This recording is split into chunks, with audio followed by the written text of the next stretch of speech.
Coffee ఇస్తున్నావు లేదా? Coffee ఇమ్మని. అయ్యి బాబు దెయ్యం. అరవకండి, దెయ్యం లేదు భూతం లేదు, నేను పంకజాన్ని. నువ్వా తల్లి? పొద్దున్నే మొదలెట్టావా బ్యూటీ చిట్కాలు? నా మొహం మీద కాస్త కాఫీ చుక్కలు పోయివే. కాఫీ భలే ఛాన్సులే. ఏమిటే పొద్దు నుంచి కాఫీ కాఫీ అని కాకిలా అరుస్తుంటే ఖాళీ చేతులతో వచ్చావు? ఓ ఫ్రిడ్జ్ ఓపెన్ చేస్తుందంటే కోల్డ్ కాఫీ ఇస్తుంది అనమాట. తమరికి మామూలు కాఫీ టేస్టే సరిగ్గా తెలియదు, ఇక కోల్డ్ కాఫీ తాగుతారా? నేను 500 ఇచ్చాను, ఏం చేసావు? బ్యూటీ పార్లర్కి వెళ్ళి ఫేషియల్ చేయించుకున్నాను. అందుకే ఆ బెడ్రూమ్ లో లైట్ టపాల్ పేలిపోయింది. మన బ్యూటీ చూడలేక. పొగిడింది చాలు గాని ఇందులో క్యారెట్ ముక్కలుండాలేవి? తెలీదు. టమాటా ముక్కలుండాలి అవేవి? నాకు తెలియదు. ఇంకేం తెలుసు మీకు? తినడం తప్ప. ఈ ఇంట్లో నాకంటే తిండిపోతు ఇంకోటి ఉన్నాడనే విషయం మర్చిపోతున్నావు. ఆ విషయంలో నీకు ఆడికి తేడా లేదు. నీకు సోకులు గోల, ఆడికి తిండి గోల, నెల అయ్యేసరికి నాకు అప్పులు గోల. చూడండి, మిమ్మల్ని మీరు ఏమైనా అనుకోండి, అంతేకాని నా చిట్టి తండ్రి పండుగ గురించి ఏమైనా అన్నారో నాకు కాలిపోద్ది. వాడు భీముడు వంశంలో పుట్టినవాడండి. భీముడు అంత గొప్పవాడవుతాడు. ఇందులోనా?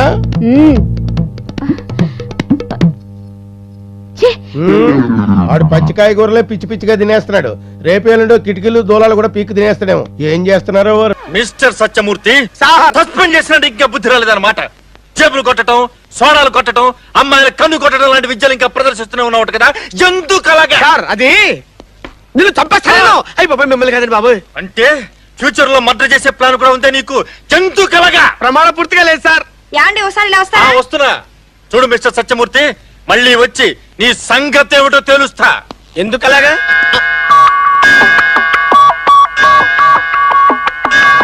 ఒరే గుండు, కిస్కా మిస్కా టైం అయిందిరా. వీడు అసలే దూర్వాసుడు వారసుడు. ఇప్పుడు ఎలా రా? చెప్పడం మర్చిపోయా. పరా ఇంట్లో దేవుడి దగ్గర డబ్బు కొట్టేస్తే ఈ జబ్బు తగ్గుతుందని కొరియా డాక్టర్ మిరియా చెప్పాడు. అదిగో దేవుడి హుండి, అందులో డబ్బు కొట్టేస్తే నీ జబ్బు హుష్ కాకి. బాబాయ్,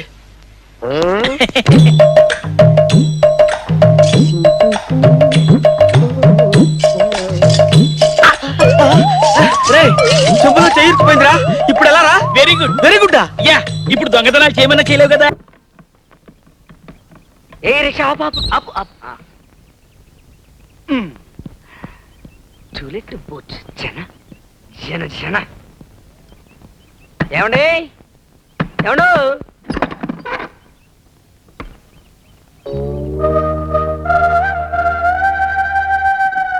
ఆకు మీద తేనె. ఎవరు మీరు? ఏం కావాలి? బయట టూలెట్ బోర్డ్ చూసి. ఓ, అత్తేకొచ్చారా? పై పోర్షన్ కావాలా, కింద పోర్షన్ కావాలా? మీ దయండి. అయితే లోపలికి రండి. అక్క, ఎవరి హీరోలా ఉన్నాడు? నీ కంటికి అందరూ అలాగే కనిపిస్తారు. మా చెల్లెలు పద్మిని, ముద్దుగా పప్పి అని పిలుస్తాం. పప్పియా? ఆకు మీద తేనండి.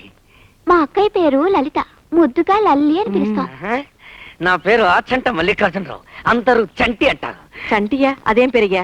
పెళ్ళైతే ఈ పాటికి 4 పిల్లలు ఉండేవారు. బిడ్డల్ని కట్టడానికి పెళ్ళే కావాలనే ముందులేండి. ఆకు మీద తేనె. అసలు అక్క, గది నేను చూపించినా? పై పోర్షన్ నువ్వు చూపించు, కింది పోర్షన్ నేను చూపిస్తాను. ఎవరో ఒక తొందరగా చూపించండి.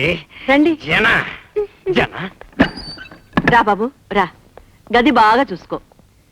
జన జన జన. ఎలా ఉంది? బూజు తిరిపితే బాగానే ఉంటుందండి ఆకు మీద తేనె. బూజే కాదు, శుభ్రంగా కడిగి ముగ్గులేసి మరీ ఇస్తాను.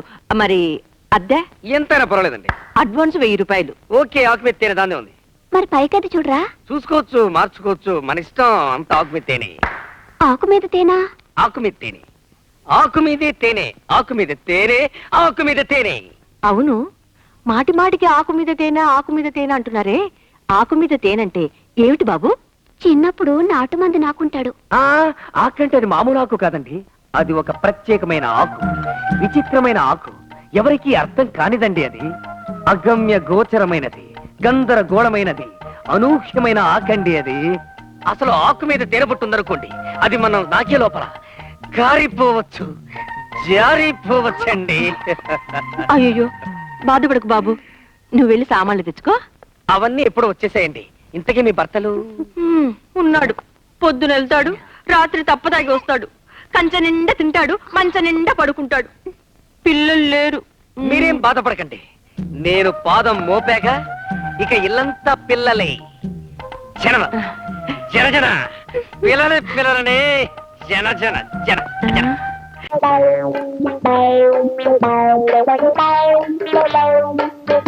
బస్సు వాళ్ళ నాన్న మనకు బయటే కనిపించాడుగా, మరి ఈ స్త్రీ ఇంటిలో కనిపించింది ఏమిటి బస్సు? ఇది మంచి సమయమని మనం వస్తే మన్ని నిరుత్సాహపరుస్తుంది మీరా ఈ స్త్రీ. ఏ గుడ్డివాడు గారు, ఇక్కడికి ఎందుకు వచ్చావు? అందుకేనా? బస్సు బస్సు డైరెక్ట్ గా పాయింట్ వచ్చే బస్సు, లేకపోతే వాళ్ళ నాన్న వచ్చేస్తాడు. చూడు చిట్టి తల్లి, నేను మంచి మూడ్ లో ఉన్నాను, నువ్వు రాసుకో. ఈ రోజు ఉదయం ఒక సంఘటన జరిగినది స్త్రీ. నేను ఒక జ్యోతిష్కుడిని కలవడం సంభవించినది స్త్రీ. రెండవసారి కూడా స్త్రీ. ఆ జ్యోతిష్కుడు నాకు అశ్విని జాతి స్త్రీతోనే కళ్యాణం అవుతుందని మనవి చేసిన స్త్రీ. ముచ్చటగా మూడవసారి కూడా స్త్రీయే. కానీ నా మనసంతా నీవీదే ఉన్నది స్త్రీ. ఈ స్త్రీ. కానీ నువ్వు అశ్విని జాతి స్త్రీ అని నేను కాదు, శంకిని జాతి స్త్రీ అని వీడు. ఇద్దరు వాదించుకున్నాం, నా. ఇక్కడికి వచ్చాం. ఇంతకీ నువ్వు అశ్విని జాతి స్త్రీవా? ఆగు బస్సు, లేక శంఖిని జాతి స్త్రీవా? నేను ఏ జాతి స్త్రీనో నాకెలా తెలుస్తుంది? Point bus. నువ్వు అశ్విని జాతి స్త్రీవైతే నీ వీప్ మీద ఊసరికాయంత పుట్టుమచ్చుంటుంది. ఆగండి. నువ్వు ఆగు. అవును, ఒకవేళ వీపు మీద పుట్టుమచ్చ లేకపోతేనా? మచ్చ నా బొంద. ఊరికే ఆ వీపు తాలూకు అందమైన ఫోటోలు తీస్తే అవి ఎప్పుడు కావాలంటే అప్పుడు చూసుకోవచ్చు, మన గ్రంథంలో రాసుకోవచ్చు. Bus bus. Okay okay. గుళిక 612 ఉందా? కనబడిందా? ఉంది. 10 పైసలంత లేదు గాని 5 పైసలంత ఉంది. ఒరే, సగం నేనే గెలిచాను. కాదు బస్సు, ఈవిడ ఖచ్చితంగా శంఖిని జాతి స్త్రీయే. ఆ జాతి స్త్రీలకు మోకాలి పైన జామకాయ అంత పుట్టుమచ్చుంటుంది, కావాలంటే చూసుకో బస్సు. ఆగండి.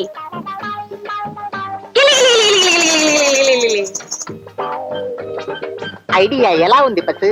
బ్రహ్మాండంగా ఉంది. మొత్తం అందాల్ని కింద నుంచి పైదాకా చూడొచ్చు. కెమెరా రెడీ చేశాను, దొరకగానే నొక్కేస్తాను. గుళిక 613. చూసుకుంటారా?